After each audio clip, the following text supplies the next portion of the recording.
Hello guys, so today I'm going to do some scary animations part 1. Last November, I turned off the highway into a two-pump gas station in the middle of nowhere at around 1:30 in the morning. I guess I was kind of zonked from how tired I was because as I drove my car up to the pump, everything seemed as normal as could be.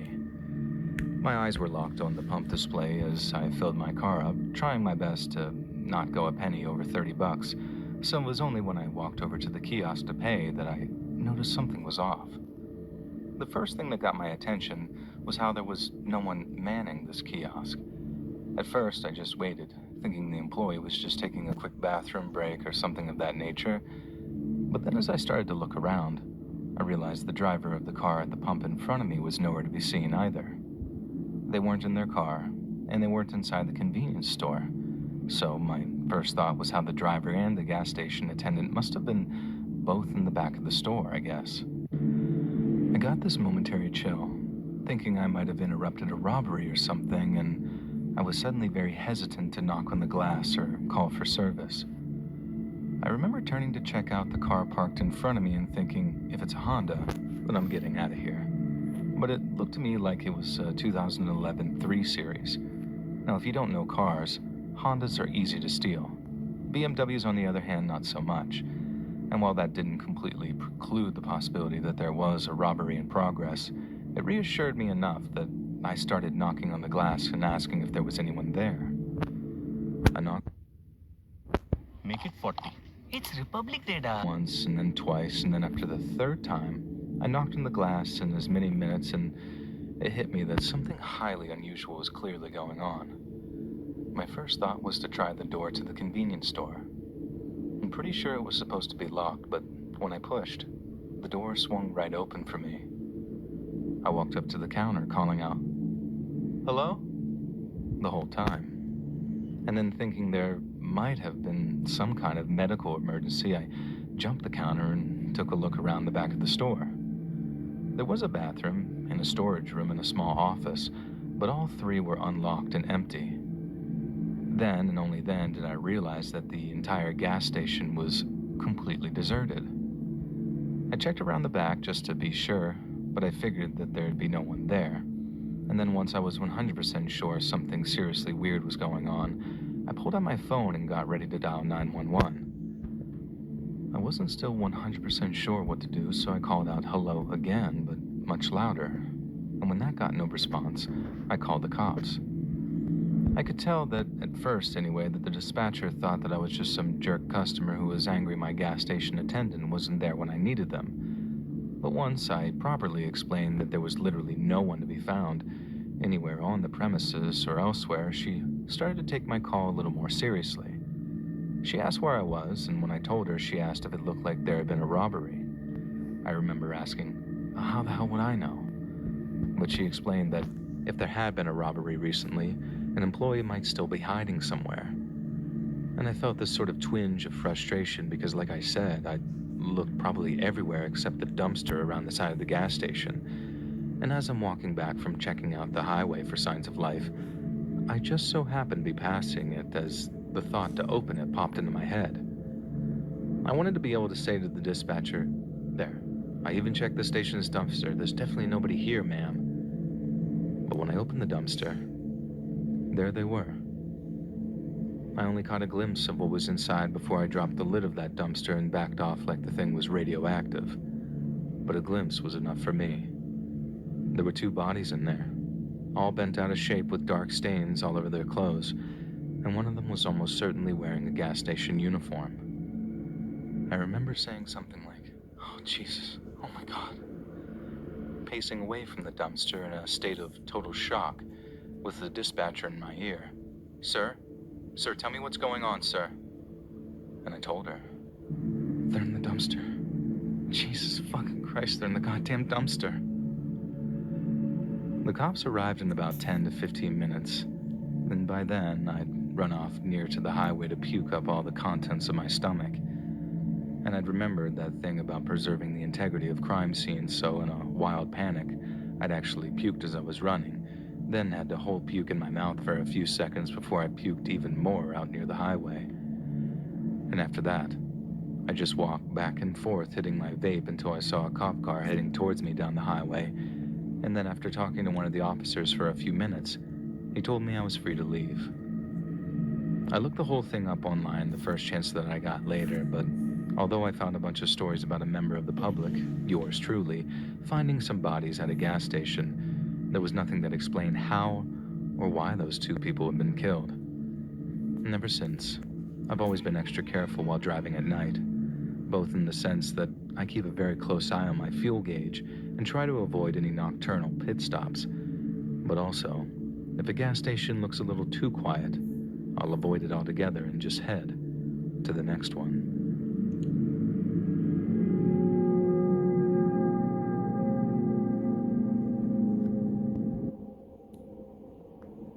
I used to work nights at a gas station called North Star Mart out near a place called Foster in rural Virginia. I used to drive up from Gloucester, get there at around 10 p.m., and then work all through the night until 6 a.m. when my boss, a dude named Judd, came over to relieve me. Judd lived right next door to the gas station in a big old house that he claimed that he built himself. There was no way that he built that whole thing on his own, but he was far too nice for me to call him out on it, so I just let it be. He was a great boss, too. I mean that from the bottom of my heart. Not many folks can say that they had a boss who had done almost anything to keep them safe, but I can, and it makes me feel a little guilty sometimes that I don't head up there to visit him more. But I don't like driving around Foster anymore. I don't like going anywhere near the place. And by the end of this story, I think you're going to understand why.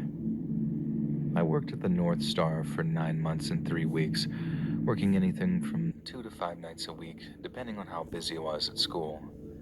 Not a single customer in all the time I worked there ever gave me a single ounce of trouble. It was one of the best jobs I ever had in that respect. It was always a little busier on weekends, but during weeknights, I'd sometimes serve only 2 or 3 customers a night and spend the rest of my time watching movies on my iPod, back when that was like a revolutionary thing to do. Judd was really chill like that. He didn't give me a bunch of cleaning tasks, and he didn't give me any busy work at all, actually. And he only ever had one rule. If anyone ever showed up late at night, acting weird in any way, I was to call him right away. It didn't matter if the call woke him and his wife up from the sweetest dreams they'd ever had. If anyone was acting sketch, Judd wanted to know about it. I figured that was fair enough. The gas station was Judd's whole life. It was his retirement plan, so if it went up in flames, well, you see where I'm going with this. So even though it felt slightly emasculating, as in I felt like I could take care of the station myself, I agreed to give Judd a call every time there was any disturbances. When he first told me about his little golden rule, I'd be lying if I said that it didn't make me a little nervous, I guess. It suggested that there were a lot of weird people who came by the gas station at night, but that couldn't have been further from the truth. Like I said, 9 whole months and not a single instance of weird or disturbing behavior. And then one night, it happened. I was in the back office one night, splitting my attention between security monitors and a copy of The Dark Knight Rises, when I suddenly saw a lone figure approaching the gas station. We had 3 cameras, one facing the pumps, one facing the approach to the store, and a third which allowed me to watch the inside of the store from the back office. I could see the guy walking towards the store, past the pumps, and then into the view of the second camera. But then instead of walking into the store, like literally everybody else, he stops dead outside the door. He's right in the view of the second camera, so I'm looking at this guy fairly close up, and he looked like a perfectly regular rural Virginian dad type. He looked like he had work boots on, some faded jeans, and a baseball cap with some kind of hunting or fishing logo on it. Literally the most unremarkable looking guy that could ever walk through our door. But his behavior most definitely got my attention. I guess it's not entirely true that nothing weird ever happened, because there was one previous occasion where I called Judd in the middle of the night. Some crazy lady was screaming like a demon out near the pumps. It was a Saturday, and it had to be maybe 4 to 4:30 in the morning. But just like Judd said, I gave him a call at his house. I told him about the lady and how her screaming was freaking me out.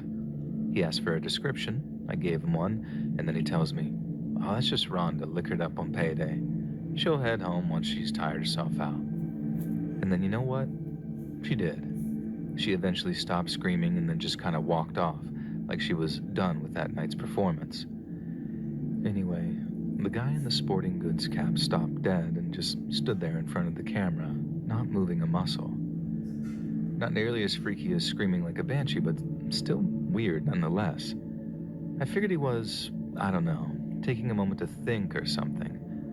But then, as I'm watching him, his head starts slowly moving, turning his neck until he's staring into the camera lens. I know it was just an illusion, but it felt like he was staring directly at me, and that was easily one of the most unnerving sensations I've ever experienced. Once the guy's behavior reached a concerning level of weird, I grabbed the phone and called Judd. I didn't even feel emasculated doing it either. Whatever that guy's problem was, it wasn't meth. It was something way scarier than that. Judd picked up the phone, then once again, he asked me to describe the person acting weird.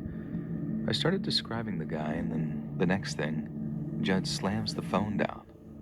I look back at the screen and the guy's disappeared from view, but he's not in the store either, so I'm thinking, where the hell's he gone?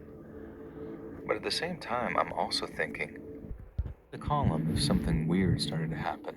And the first time, he sounded sleepy but pretty calm, so I was wondering what was so different about that time, when I suddenly see him on the monitors. Judd was running towards the gas station in nothing but his boxer shorts and a wife beater, and he was carrying a shotgun in his hands. He burst into the store and asked me where he is.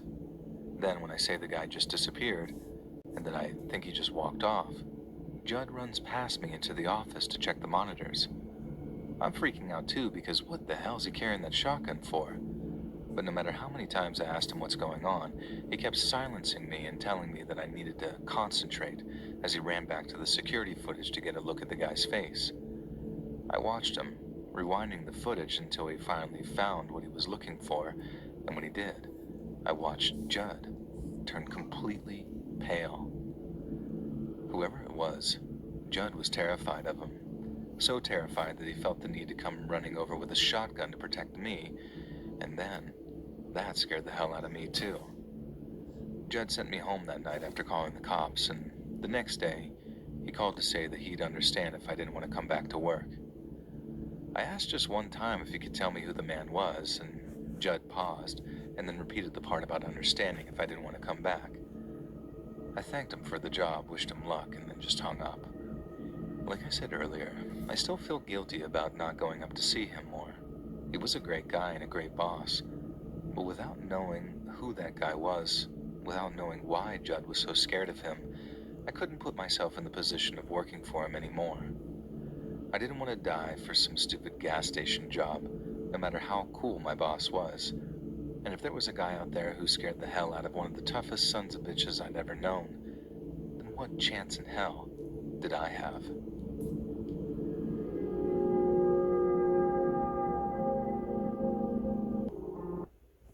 Harpic Flushmatic आपल्या टॉयलेटला कसे स्वच्छ ठेवतो याच्या प्रत्येक ब्लॉकमध्ये आहे परिणामकारक ऍक्टिव्ह ब्लू फॉर्म्युला जो प्रत्येक फ्लश